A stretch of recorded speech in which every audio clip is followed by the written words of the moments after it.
السلام عليكم ورحمة الله وبركاته إخواني أخواتي. اليوم بغيت نتشارك معكم الدنجال المعمر. تيجي الصراحة بنين، كنديرو في الفران تيجي خطير. ندوزو ان شاء الله للطريقة، كنتمنى تعجبكم. هنايا هو من الداخل كيفاش كيجي طايب وبنين. ندوزو للطريقة. هنايا عندي الدنجال غسلته ومسحته وحيدت ليه داك الشوك، انا في ساعه كيتاكسد. دابا غادي ندوزو نقطعو كل دنجال على جوج.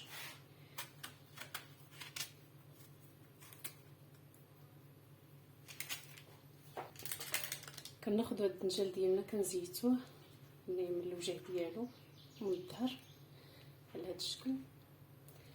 تنكملو الدنجال ديالنا كامل.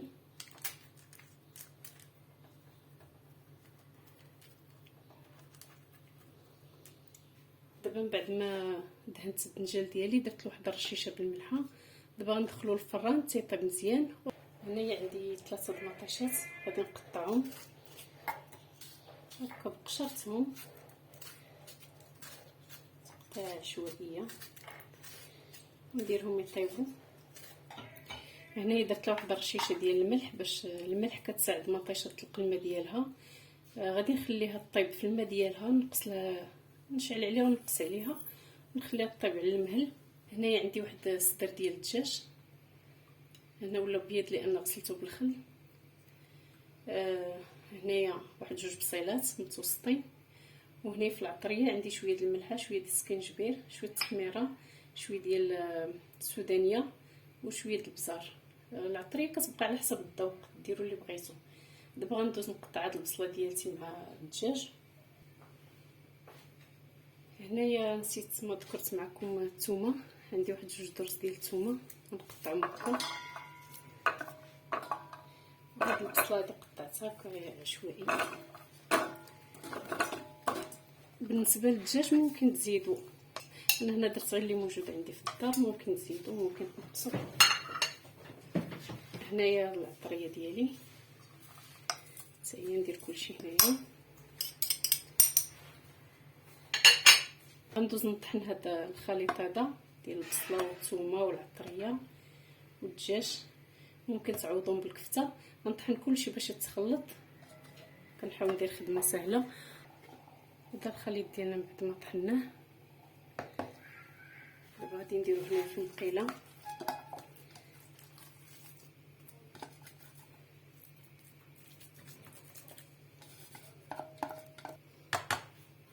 نديرو الزيت فين غنشحرو، نبقاو حنا كنحركو حنا كنفرتو هاد الدجاج ديالنا حتى يطيب مزيان ونرجع معكم. هنا الكفته ديالنا هي ديك الكفته من الدجاج مطحون هاي كيطيب. كنحركو نفرتو على الشكل. هنايا المطيشه ديالنا هي طابت. هنايا طاحت ليا على البطاطس غطيتها نفسوها شويه. دابا هي طايبه، غادي نطحنوها ندوزها في الصفايه الواسعه باش تفيدو ليا ديك الزريعه والقشور. دابا من بعد ما قابلين هاد الدجاج كنحاول نفرتو. دابا غادي نطفيو عليه وندوزو نشوفو الدجاج ديالنا الا طاب باش نبداو في التعمير.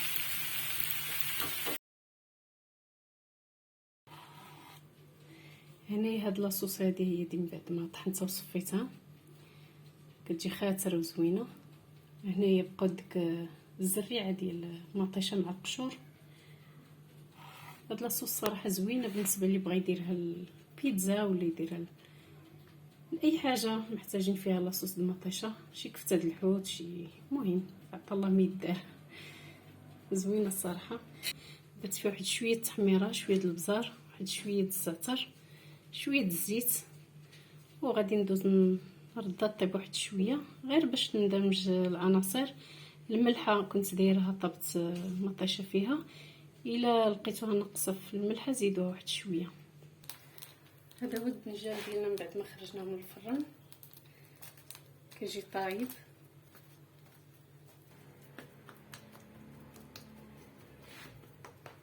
الدنجال تيجي طايب وهاري على هذا الشكل. دابا من بعد ما كنقطعوه كنخليوه في الوسط، كنحاولوا نديرو بحال حفيره هنايا طوليه. غنبقاو نديرو نفس الطريقه مع الدنجال كامل اللي عندنا. هنايا قطعت شي كبير شي صغير. نتوما من الاحسن الا درتو داك الدنجال الكبير تيكون خفيف وحتى المذاق ديالو كيجي حلو.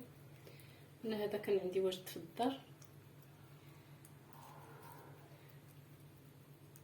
لما كانش فيه الزريعه كيكون حسن.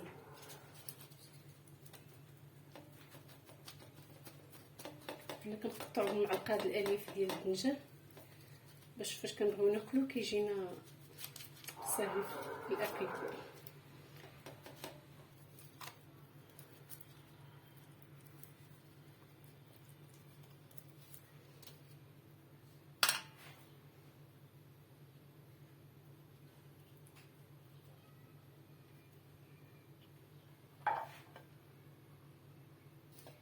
دابا الدنيجلات ديالنا هنا يبقاو لي 4، غنديرهم في واحد المول اخر يكون صغير. هنا واحد شويه د الملح والبزار نخلطهم مع بعضياتهم، نرشهم فوق هاد الدنجال هذا باش يتبنن شي شويه.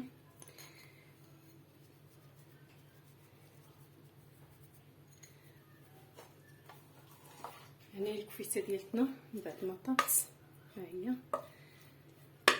غنقسموها على هذا الدنجال.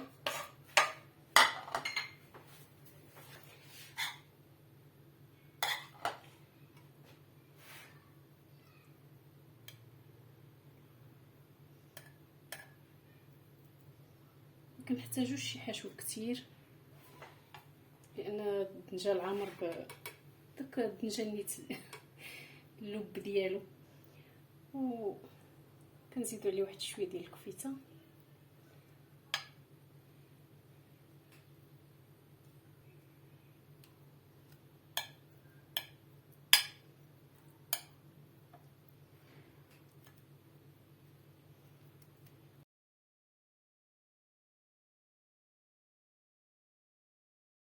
دابا غندوز ندير هاد لاصوص، كل وحده نكب فوق منها واحد شويه.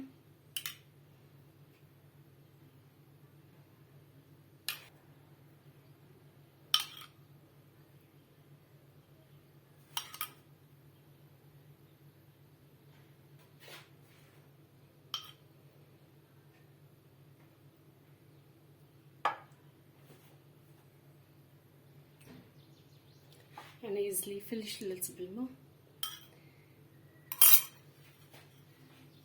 غير واحد الشغيمه ديال الماء. دابا من بعد ما وزعنا لاصوص ديالتنا على هذا الدنجال غندخلها للفران. بالنسبه اللي بغى يدير الفرماج محكوك فوق منهم يديروا. انا بالنسبه ليا ما عنديش الفرماج هنا في الدار، غندير واحد شويه صلصه البيشاميل. يعني بالنسبه للصوص بيشاميل عندي معلقه صغيره ديال الدقيق مع واحد معلقه ونص ديال الزبده، غنديرهم يتشحروا حتى يطبخ لي هذاك الدقيق واحد شويه.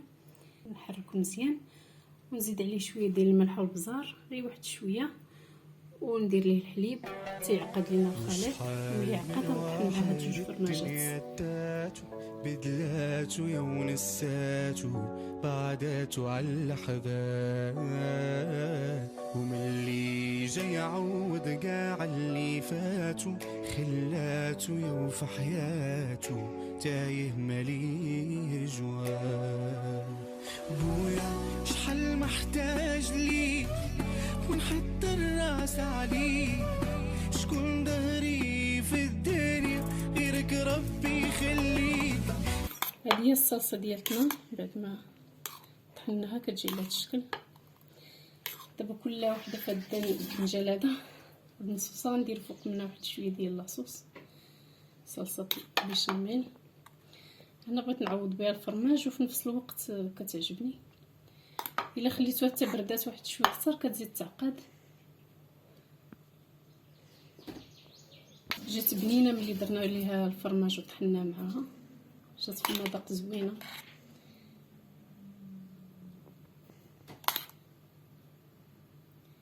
المهم ولفنا هادشي بيض فوق الا ما كانش الفرماج كيجينا داكشي ناقص، داكشي باش خصنا نشوفوه بيض. ندخلو يتحمر واحد شويه في الفران ونرجع معكم. المهم خصنا نديبانيو، الا ما وجدت واحد الحاجه نعوضها بحاجه اخرى. غندوز لهاد المول الثاني، وهذا هو الشكل النهائي ديال الدنجال ديالنا من بعد ما دخلته للفران تتحمر.